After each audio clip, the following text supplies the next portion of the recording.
Now, I could sit here and read the 3 pages worth of professional affiliations that Debbie has, but I think you all know her passion is connecting disciplines to sustainability.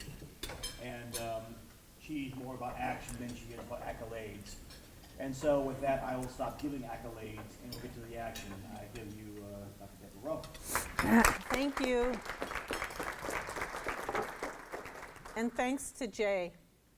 You know, everybody needs people in their life that when they start to get, I'm tired, or I didn't think I'd have to push on this one this hard for this long in order to make it happen, that there's people to talk to. Jay's on my list. And he knew from very early on how crucial policy was. So just thanks to Jay and all of his staff for, I just got to say that. Yay, Jay. So what I've done is created a PowerPoint that comes out of some core concepts, and then I talked to you all. So I ran around, not all of you, so I'm sorry if I missed you, and that gives you a free pass to call me sometime. But I've tried to find out what your front edge needs were and then fit that into this presentation, okay? So let's get started. And my focus is on key steps in education, in actions on both policy and economic development for how do we create a sustainable future and a green economy. So yes, I am president of this U.S. Partnership for Education for Sustainable Development. It basically came out of Julian's work at National Wildlife Federation, and it came out of standing in the higher ed building in Washington, D.C., and feeling all of these national associations doing their work, and none of it was around sustainability and being frustrated with that. So a group of a couple of dozen of us decided to create this organization and then use the titles we could give ourselves to go into these national groups and say what I found to be really 2 very unique sentences that if you want to write those down, you can use those with your groups when you're trying to invite them to get involved, and it works. Here's the first sentence. You ready? You are in a unique and important position to help create a sustainable future. Here's the second sentence. You ready? We can't imagine doing this without you. So we've now done that to a bunch of national mainstream organizations and then helped them start their sustainability initiatives. And I know, Cindy Shea at UNC Chapel Hill tried it and sent me an email. Whoa, this works. So use those 2 sentences. All right. As you know, I'm also a professor of renewable energy technology and psychology and business and sustainability at Oakland Community College for 32 years. And I also just took on the not easy task of convener of the Detroit Green Skills Alliance to take what is a heroic effort by not enough people who are showing up from all over the country to try to save Detroit. So today what I want to discuss is a little bit about this definition of sustainable development and education for sustainable development. What are the key actions we need to take for a sustainable future and a green economy? What are the key resources for you and the support structures for you so that your work becomes easier and more effective? That's really what this talk is about. And then I hope we'll have discussion and you'll ask questions and make comments. So somebody asked, what has OCC done? Do you believe I've never presented this? I know, so I had to sit down. I'm sure I've forgotten things. Okay, so what we've done is we have 32 years of for credit courses in renewable energies, energy efficiency, then sustainability. We have about 16 years of the components of sustainability, that's misspelled, as required outcomes for Gen Ed for all students. And there's a little description of that there. That was one of the first chapters I ever wrote, and Julian actually edited it for me, made me a better writer. And then the third there is Sustainability Committee. We have one. And I don't even go to the meetings. And I found that they do a lot more because I'm not there. And they are getting sustainability into the mission, the academic master plans, the facilities plan, all of the plans, and into the policies. And we have some interesting strategies that we've used to do that. So with our chancellors and our presidents here's a strategy for you. Find out what they care about, and then position your sustainability work to match what they care about. So I have had a number of presidents go through OCC who cared about getting other presidencies at other colleges. So by being able to tell them about the Sustainability Task Force at AACC and how I could connect them to these other presidents, and if you can't, that's okay, call me, I can connect them, then all of a sudden they're motivated to do your work. So that's one way that we've done it, and it's great because we've had Democrats and Republicans, bipartisan across the board presidents who can stand up and do that sustainability talk. There's also in that little link there, by the way, a really great description of how you can do positive futures fairs on campuses, and how you can then bring in businesses that are doing this work and talk about volunteer and career opportunities and open it up to your whole community. It's a green economy builder. So that's in there too, because students get a lot of negative views about the future of society. We wanted to get, and this one gives this positive futures fair, because it's also built into an interdisciplinary assignment that all teachers can participate in, even ones who don't want to change what they're doing in their classroom. It's one of those easy entry processes. The purchasing, we had kind of a vague statement about purchasing, but we weren't actually moving it into policy. So I happened to be, somebody came up to me who said I need something more specific. So I went to the president of the college and I said, I keep getting asked for quotes from the media about what we're actually doing. And so I need a quote from you about the college's commitment to sustainability. And I'm not even sure he knew what sustainability was, this president. But a quote in the media, that works. So he says, oh, okay. I said, I know you're really busy, so I was thinking maybe something like this would work for you. We are committed to being socially and environmentally responsible in order to create a sustainable future in our policies, in our practices, and in our curricula and community engagement. He said, that sounds great. So then I could send an email confirming that and CC my heads of the different departments who needed that empowerment, and off you went. So it's really fun to figure out strategies on how to build support on campus, but you have to start where people are at, right? Where their motivations are. It's that listen first piece. All right, what else have we done at OCC? We've done professional development for years on integrating sustainability into courses, and it's a constant nurturing, nudging to get people to take that up and do it with rigor. And it's fun if you don't let yourself get frustrated. Exercise when you're frustrated, and then strategize and move forward. And then facilities. I have a facilities guy who's like the stereotype of, yeah, well, maybe I'll change the lights. So, I've actually been on a campaign to replace him. It hasn't happened yet.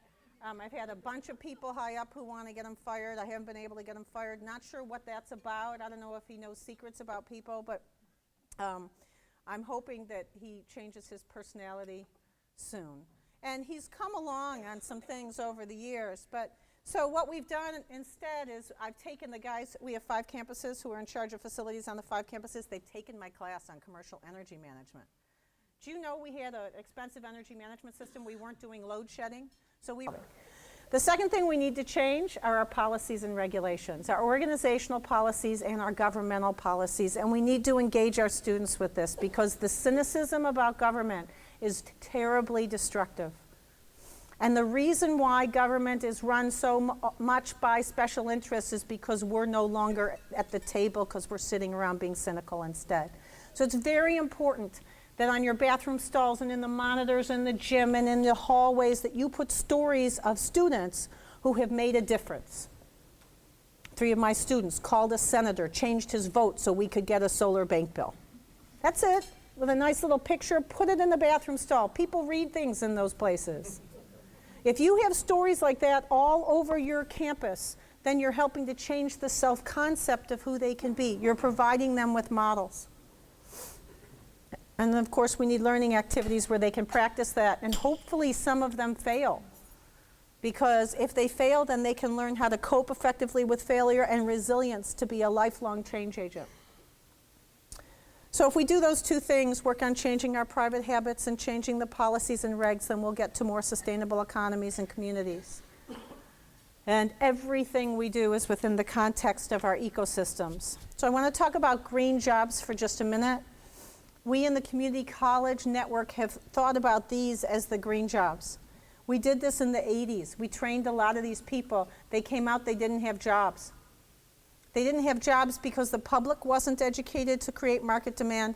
They didn't have jobs because the policies weren't in place. And they didn't have jobs because all the other upstream jobs that we need to make that happen those people weren't trained. And the exact same thing is going on now.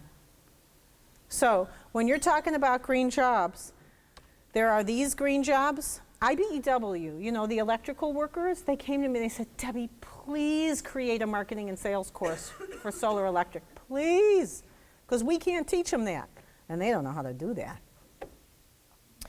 I made a good living being a distributor of solar equipment. You know, you got to have those middle people in the supply chain. There's all sorts of jobs, and I don't have time to go through them, but there's I don't have time. There's a presentation I did for the NSF conference, and it's on the Seed Center. If you put in Debra Rowe video, you'll pull it up, and then it talks about it. Because there's those jobs, and these jobs, and these jobs, and these jobs, and these jobs, and these jobs, and then the Department of Labor is like a left-brain organization that likes to create structure. So they said there are these 12 green economy sectors. This is incomplete. Don't believe this. It's good to get you started to think about sectors, but it's incomplete. Look, here's what we know. Every job is a green job, because every job has a green component to it, since we all make consumption-related decisions in all of our jobs. Every time I use the word green, unfortunately, I'm leaving out and how people are treated when they make they extract the resources, they make the product, they transport the product, they consume the product, and they get rid of it. So you're missing that social well-being part. I'm sorry, but try to keep that in mind as you do your programming whenever you think about green, because otherwise you're not doing sustainable green. And doing nothing is not benign. As Don Brown says, who ran the Pennsylvania Consortium for Interdisciplinary Environmental Protection. Wow, I remembered that. They were the largest buyer of wind power. They were a consortium of colleges and universities. And now he works at the Rock Ethics Institute at Penn State. He says, Debbie, just tell them the truth. If you don't change your behavior, you're killing people. Because climate change is causing more severe weather events, even the air pollution. Even if you don't believe in climate change, because you don't know how to read science. You're still causing illness, human suffering, and deaths if you don't change your behavior. Okay, maybe guilt has a little bit of value to it. It's also costing us billions of dollars. Okay, so what's going on in higher ed? I'm really proud of higher ed. I am proud of these conversations I've heard in the last few days. I mean, they have been great. We really have created a system shift. We're not done, but we've got a critical mass. So what we're seeing is sustainability being integrated into all these different areas. So many of you are beginning sustainability coordinators, or you're doing the work but you're not sure what you should be doing. You should have somebody from each of these areas on your sustainability committee. And these should be standing agenda items with working groups. And if you've got somebody who they're not a doer, say up front, I only want doers.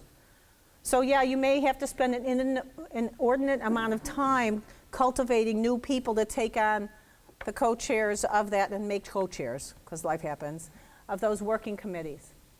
And don't wordsmith in your sustainability committee. Do not spend time wordsmithing. Send that out to some subcommittee somewhere so that you can get a lot of stuff done. And I could go into each of these more, but I don't have time. But it's exciting to see all the resources that are available in every single one of those areas.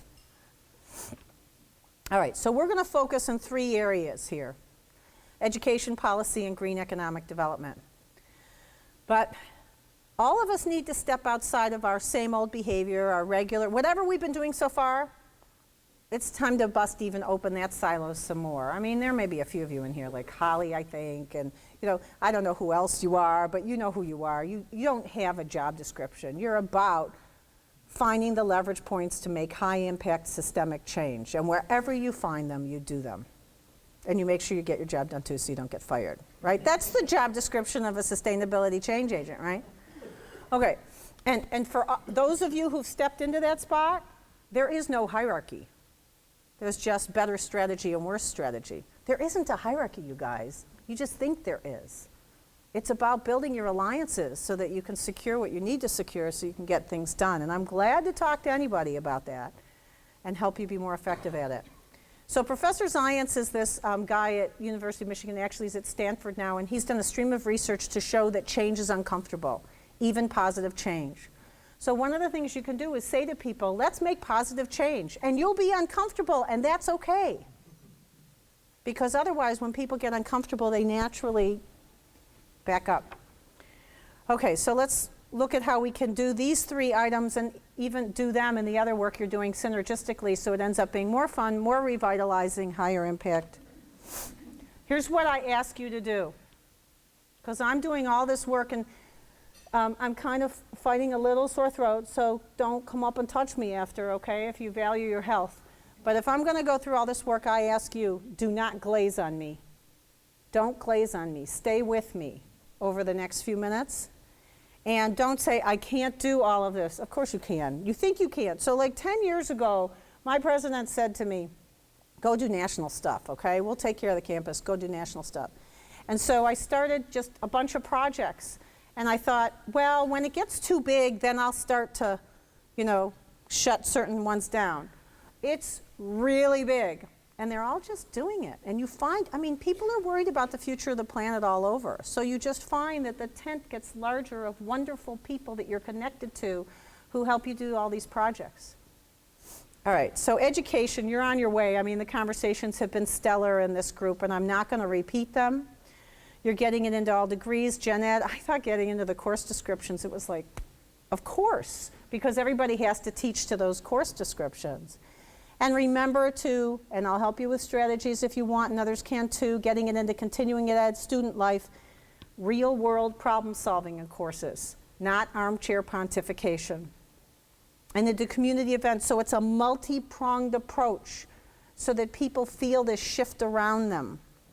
And all of a sudden, sustainability becomes cool. And you can talk about sustainable living as well as sustainable policies. So a few things about that.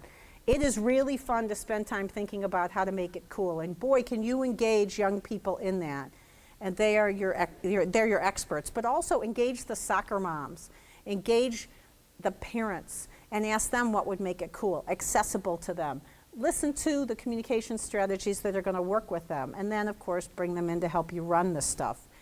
And you've got what's that, senior citizens? What is it? Yeah, AARP. So they have people who are members, they're actually ready to do, national initiative of reaching out to people to help engage with this. So there's all sorts of strategies to get other people involved. Not only should green become cool, but it should also become responsible. If you can frame it that you're irresponsible if you're not being green, nice, and essential.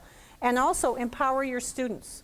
So I called MTV one day, and I couldn't stand it. I'm watching MTV with my girls, and they did the Pimp Your Ride, and they took a hot tub and put it in a van over the top. So I picked up the phone. I said, you can't do this. Let me talk to who made this decision. You're setting the values for the future. And I got this guy on the phone. He said, I'm so glad you called. I've been trying to do sustainability at MTV, and I'm not getting the outside support. I said, what do you need? He says, well, you're too old. He said, I need a survey that you can do that shows that young people care. I got off the phone. I thought, like a hole in the head, I have time for a survey. So I called Energy Action. I said, I need people, which is a coalition of 45 youth organizations that are working on this stuff. And I said, I need people to call MTV and tell them that they want more energy efficient sustainability and other types of green programming. They did. And I heard afterwards it was only like 10 phone calls. They created Breaking Your Addiction to Oil campaign on MTV. MTV created it. They just needed to hear there was market demand. Reducing your impact. Imagine making assignments like that for your students. Turn them loose.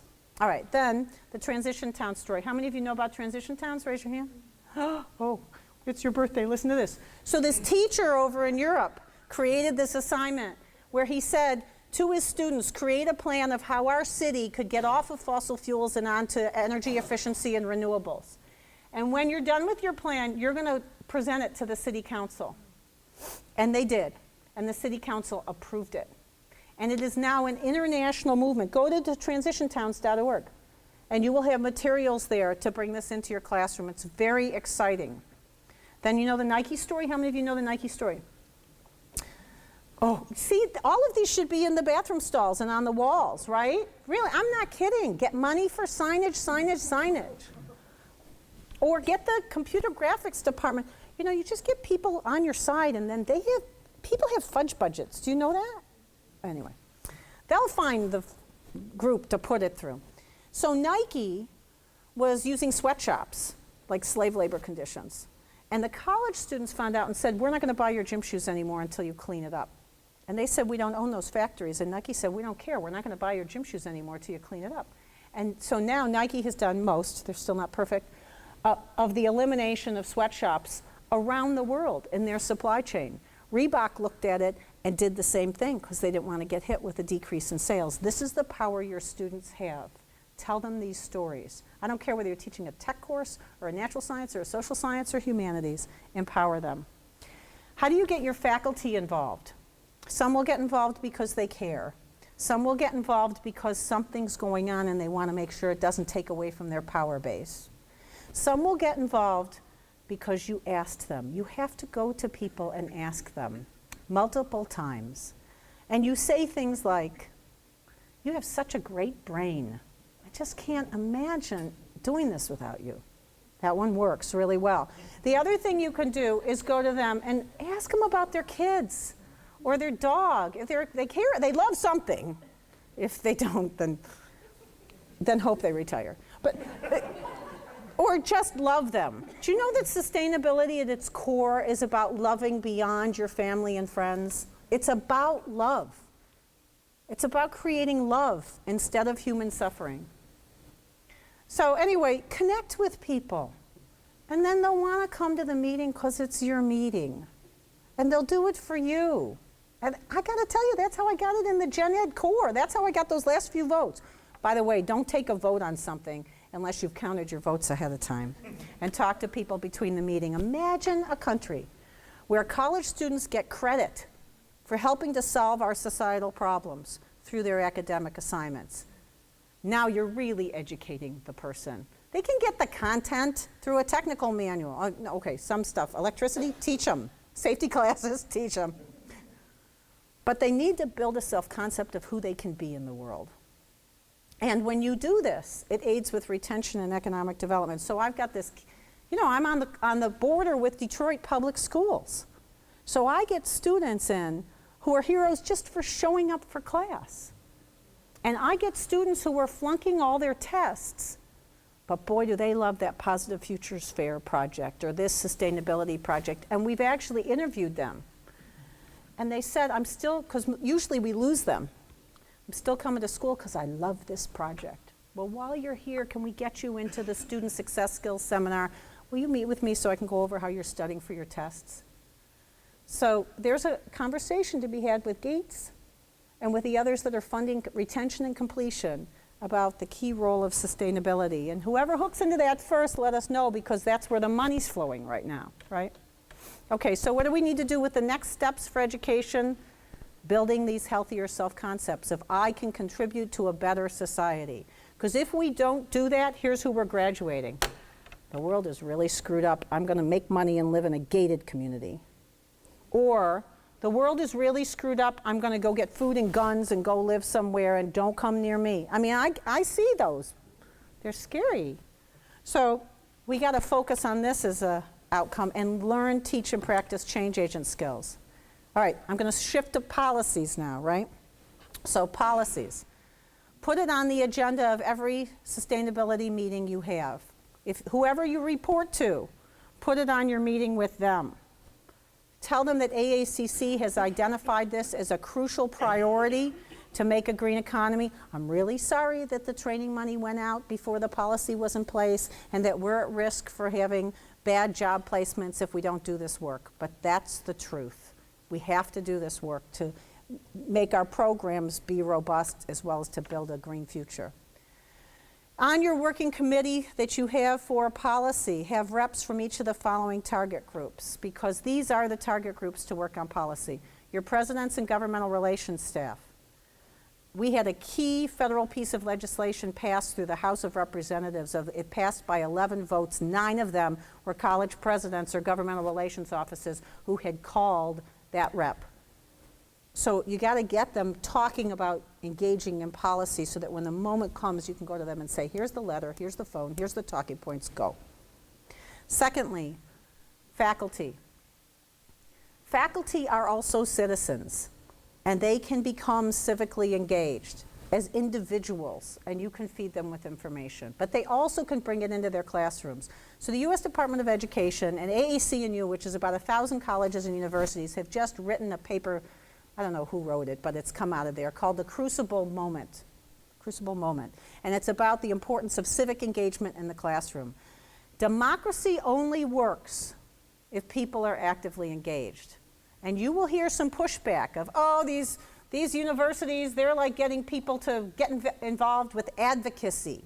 For goodness sakes, you guys, that's what democracy is founded on, that we use what we learn and then we get involved as a citizen. So don't back off from that. Get it into the learning assignments. We can help you do that. And then the public, all of these community events to educate the public so that they also will support the initiatives when they come through.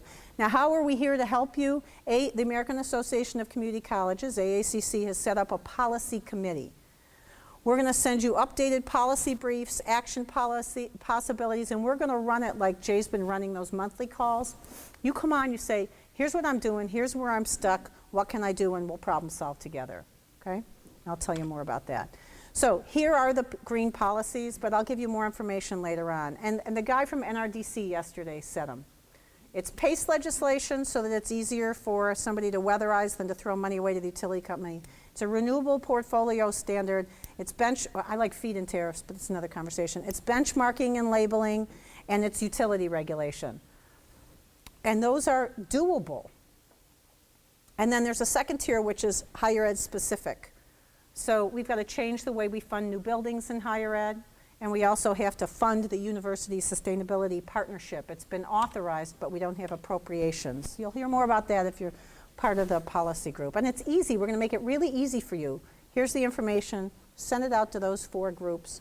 Wherever there's uptake, there's uptake. Let us know what happens if you find out. Okay, and then green economic development. That's the third category.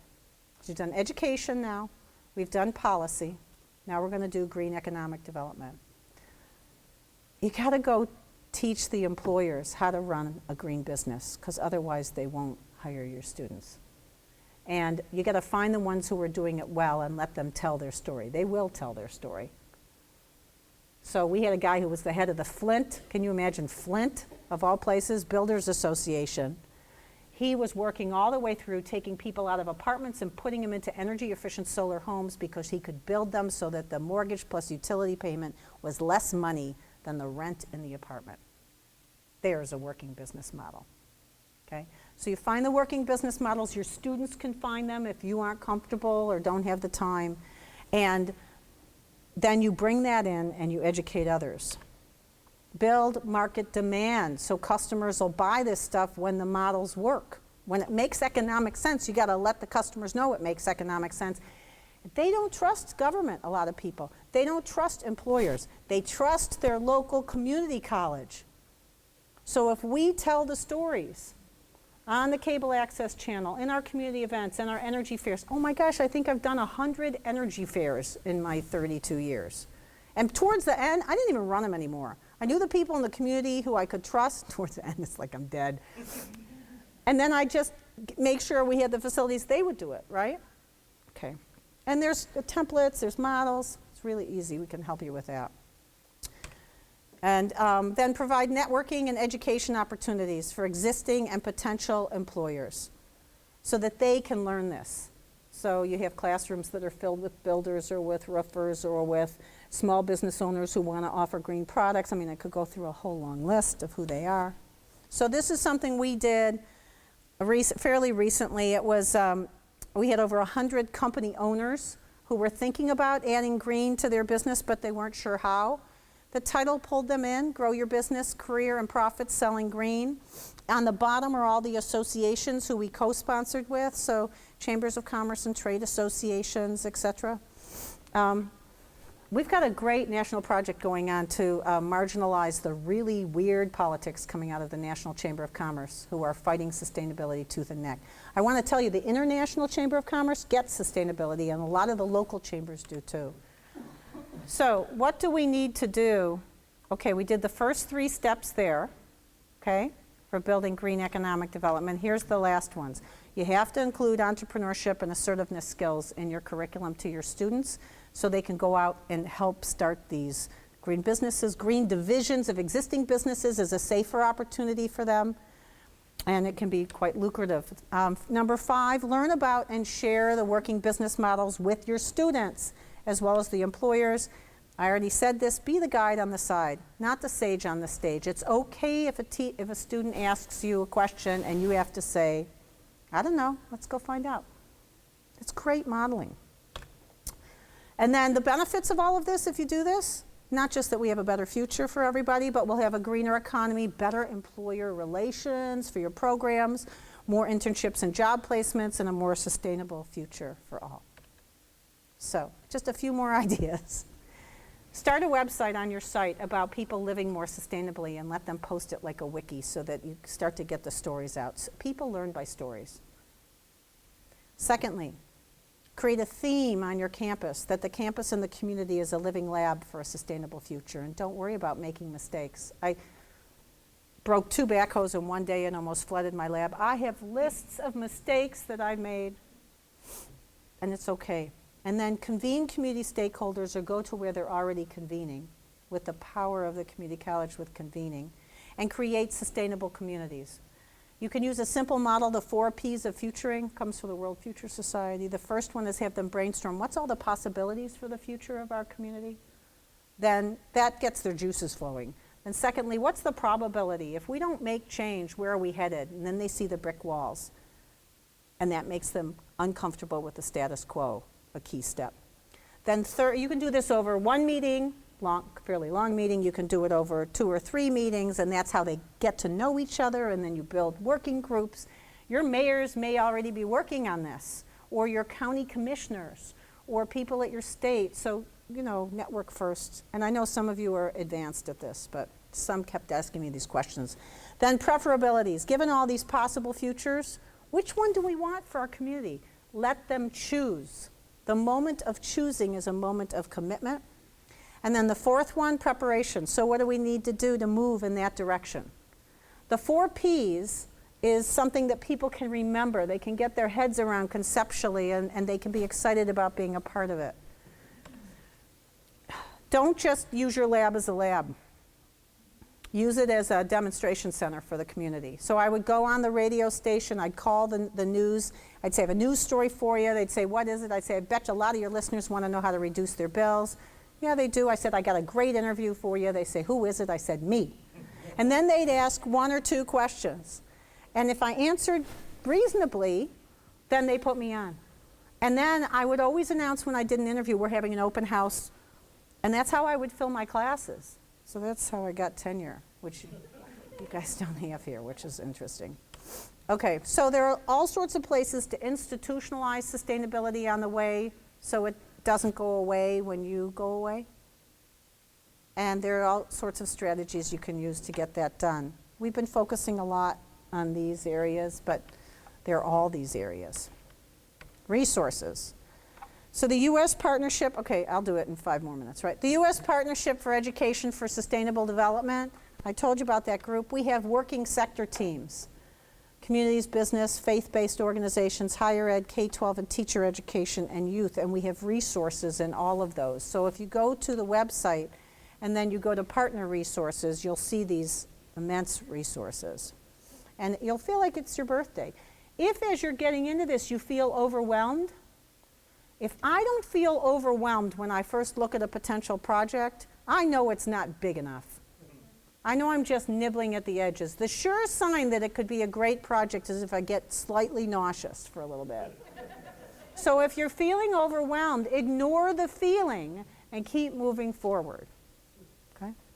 All right, so I told you what we do. But this is probably the most important slide in terms of resources. So the Higher Ed Association Sustainability Consortium is an organization which is the professional organizations for business officers in higher ed, facilities directors, presidents, student life, and there's like 10 others. They have all given us their resources on sustainability, and they're posted on this website under ashi.org/HEASK. And then if you go to the resources and click on those, you'll go to some of my favorite resources. And you'll see others as well. But there's learning outcomes there, there's change agent skills, there's a list of campus events, there's a how to finance, all sorts of stuff. All right, here's the second big one. We went to the academic disciplinary societies for over 36 different academic disciplines: chemistry, biology, engineering, math, psychology, sociology, religion, etc. History. And we helped them create their initiative in sustainability. Then they went and found and developed curricular resources, sent them back to us, and it's on that website. So you can go to any of your faculty in any of those disciplines and share with them. And can I suggest you share the business resources with all your academic disciplines, because you got to build those bridges to sustainability as smart business, because this is not a leftist thing. It came first out of the business community. And we can make sure that students know that so that they can be part of this big tent. Also, I gave you a list there of, we've been working with the textbook manufacturers, and we now have people at Cengage and McGraw-Hill, I'm really excited about this, it took 6 years, who want textbook reviewers and subject matter experts who they will pay to put sustainability into the textbooks. So, you've got something to go back and encourage other people. Please only share that link with people who you think are doing good sustainability in the classroom work, okay? I really don't want schlock. And I don't care if you're in the classroom or not, if you've got those ideas too, because you're so embedded in it, that's great. Then K-12, there's all sorts of K-12 stuff going on. We have standards, educational standards for K-12. We have the National Council of Social Studies who endorse those standards for sustainability ed. We have National Science Teachers Association, superintendents, et cetera, all working with us. Great K-12 resources. A lot of them also apply to higher ed. And the U.S. Department of Ed, over this past summer, some of you were on the technical working groups, created green and sustainability standards for architecture and construction, manufacturing, IT, food, land and natural resources, STEM, and one other I can't remember, sorry. So those will be out in June, and you can use those with your faculty and with your community. And then, of course, there's SEED. SEED was this wonderful mind meld, you know what Spock mind meld is? From a bunch of educators who've been doing this for a long time and industry people to get the best resources in solar, wind, green building, energy efficiency. We have 2 new sectors, food, agriculture, and land and fuels. So transportation and fuels. So when you go there, go to the Resource Center stuff on the left, go to the Colleges in Action. If you click on resources, you'll get to the policy toolkit. You'll also get to the components of a quality green program. There's even a little video up there now that tells you how to do this. All right, so just a few more resources. It's got to be about socially responsible investing and consumption, so I gave you some resources on that. The community-based stuff that you want to do, we've got great resources on the uspartnership.org, and I love what's going on in Cleveland and other communities. We're building businesses, putting in poor people who become the owners, part owners of the business. Communitywealth.org, stunning work. Sierra Club with their coal campaign, shutting down coal plants, Energy Action and Power Shift. These are transformational experiences that are already set up for your students. And of course, National Wildlife Federation campus ecology work. We need people who know math problems around sustainability issues. You need to email me if you have people, even if they don't teach math. I need those people for a workshop. And then support for you. If you don't, how many of you belong to Green Schools Listserv? Raise your hand. Okay, if you don't, it's like having your own support system. Over 600 people all over the country in higher ed. You ask them a question, you'll get dozens of answers. Just Google in Green Schools Listserv. Something will come up about it and Brown University and sign up. It's stunning. CISPRO is an informal organization that we've started that stands for Sisters and Brothers in Sustainability. And that consists of that you can call me and I'll give you names of other people if I'm not the right one any night at 10 o'clock Eastern and talk about where you're stuck and what you need to do. There are forums at ASHE where you can post questions. There's more to CISPRO, but I don't have time. And then SEED has monthly calls, AACC. So Jay is doing kind of a variety of topics, monthly calls, and then I'm doing monthly calls and whatever else you're going to need for that action community for policy. And we'll also have that focus on the green economy. So this is the other stuff that the Seed Center has. You don't want to miss this stuff because it's got funding resources, it's got innovative partnership models, it's got, somebody asked about certifications, that's all in there too. This is how fossil fuels are subsidized in comparison to renewables. 70 billion versus 12 billion, and energy efficiency didn't even get on the chart. Good.is is a cool site because it makes this stuff of interest to young people. What can we create if we do this? We can fix this marketplace that's now skewed towards polluting fossil fuels. We can create better employment pathways. I wish I could tell you they're all there already, but they're only partially there. We can create pathways out of poverty, pathways out of unemployment and underemployment, and pathways to expand businesses and improve profits. Real prosperity, real quality of life. A moment of gratitude. I am very honored to have spent time with you the last couple days. You're an amazing group. And I mean that. I don't say that during every speech. I want to thank you for all your efforts to create an energy efficient, more just, less toxic future with economics as if people and communities matter. I appreciate, and the big community I'm a part of, and that you are a part of, we all appreciate your dedication, your passion, your persistence. I have the ABCs of preventing burnout. If you want that slide, I'll send it to you. And of course, you and your fellow colleagues have a unique and important role to play. We can't create the sustainable green economy without you. So what do you do now? Make policy and green economic development ongoing agenda items of your sustainability committee or whatever your key organizing groups are. Create point people and working subgroups for each. Give me your card to join that. Well, we're going to have an opt-out thing, right? So you'll give me that list, and then I'll invite you all. The next call for the policy community of action is Thursday, March 29th at 1 p.m. Eastern. I hope you can make it. We'll talk about what you actually can do and the gifts we have to give you to help you do that. And then the last thing was about resources again to do that community convening piece. You're the ones with the power, not me. I only have as much power as you. Look, I am a professor at a community college outside of Detroit. Everything else I made up, right? And created over time, just like you can and are and have. So congratulations for everything you've already done. Even more so, congratulations for what you're going to do in the future.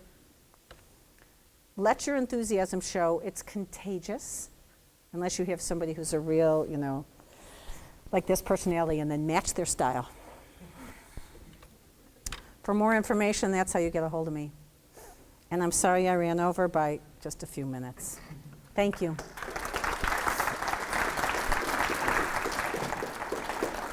Okay, maybe time for one or two quick questions before we take a break. Is there anything that she didn't talk about? Here we go. So, really big picture, President Obama was talking about community colleges and how wonderful we are and how great we are. So how we're the key to sustainable economic future in this country. So how do you have any idea how that's going to manifest itself? Is there going to be money behind that? Well, part of it depends on how many people literally call me and say, I want to work on that level. Because I will tell you that the University Sustainability Partnership, which has been passed but has no funds appropriated, has a real shot at that key time between when the election is done and the budget gets approved. But there's a woman at the Council of Environmental Quality, there's like 4 or 5 of them actually, that we could make phone calls to, and some key people in Congress that we could make phone calls to. This isn't rocket science to get involved on the national level. Now, if you get your policy community of action going, it doesn't have to be you doing those phone calls. It could be your presidents and some of your teachers and some of your students. If we're ready at that moment to weigh in, then we could get funding. That program's appropriate, is supposed to have funding of $50 million per year. And I have seen multiple federal agencies, what they're doing is kind of repurposing programs where there are funds to also include sustainability because they've had this executive order to do this work. So we need more effective communication. So it depends on you, actually. There are possibilities. One more.